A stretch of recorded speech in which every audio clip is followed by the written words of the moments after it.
সুপ্রিয় দর্শক আসসালামু আলাইকুম। দেশ ও প্রবাসে যে যেখানে আছেন আপনাদের প্রত্যেককেই শুভেচ্ছা জানাচ্ছে। আজকে নতুন একটি প্রতিবেদন দেখতেই পারছেন, আমার সামনে একটি আপু আসছে।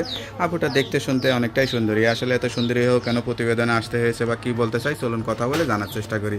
আপু আসসালামু আলাইকুম। ওয়ালাইকুম আসসালাম। আপু আপনার নাম কি? আমার নাম প্রিয়া। প্রিয়া আপু, কেমন আছেন আপনি? আলহামদুলিল্লাহ ভালো আছি। আপনার ঠিকানা কোথায়, বাড়ি কোথায়? আমার বাড়ি নাটোর সিংড়া। পরিবারে কে কে আছে? পরিবারে ফ্যামিলি বলতে মা বাবা মারা গেছে, এখন বর্তমানে দাদি আছে আর ছোট একটা বোন আছে। মা বাবা কেউই নাই? না, কার কাছে থাকেন? এখন বর্তমানে দাদির কাছে থাকে। দাদিটা অনেক কষ্ট। কি করেন, লেখাপড়া করছিলেন? না, লেখাপড়া করতে পারি না ওইভাবে কারণে। একটু করতে পারেন নাই? না, তাহলে এখন কিভাবে দিন কাটে আপনার? কিভাবে যাত কোনো পরের বাসায় কাজ করে সৎ করে সংসার চলে না, কারণ নাও চলে। কতদিন না খেয়ে থাকে। কেমন লাগে এই জীবনটা আসলে?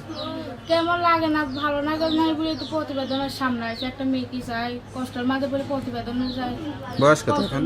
আমার বয়স 18। 18। কোনো প্রেম ভালোবাসা টাসা হয়েছিল? না, প্রেম ভালোবাসা করতে পারি নাই। আমার আম্মু হাট হয়ে আমার আম্মু মারা গেছিল।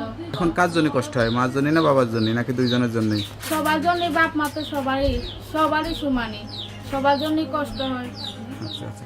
তা আজ প্রতিবেদনে যে আসছেন, আসলে কি আশা বা কি চিন্তা করে আসছেন? কি চিন্তা করে যে ভালো মনে একটা মানুষ পায়, যে একটু আমার সুখ দুঃখ একটু পাশে দাঁড়াবে, এরকম একটা আমি মানুষ চাই। আমার ছোট বোনটা একটু দেখতে পাবে, একটু লেখাপড়া করাতে পারবে। তারা যদি আমার মনের মতন করে তুলতে পারে, এইটুকুই চাই। আর একটু পাশে থাকলে এইটুকুই চাই, আমি ভালো মনের মানুষ চাই। আচ্ছা আচ্ছা। বিয়ে শাদী যে করতে যাচ্ছেন, সংসারে কাজকর্ম রান্না বান্না এগুলো সবকিছু পারেন? অবশ্যই সব পারবো না কি, আমি গরিব হতে পারি কিন্তু নামটা তো বলতে পারি না, নামটা সব পারি। গান টান গাইতে পারেন নাকি? না, গান পারতে অভিনয় করার শখ ছিল কেন? অভিনয় করার শখ ছিল না ভাই। নাচ গান টান করার ইচ্ছা ছিল না? না।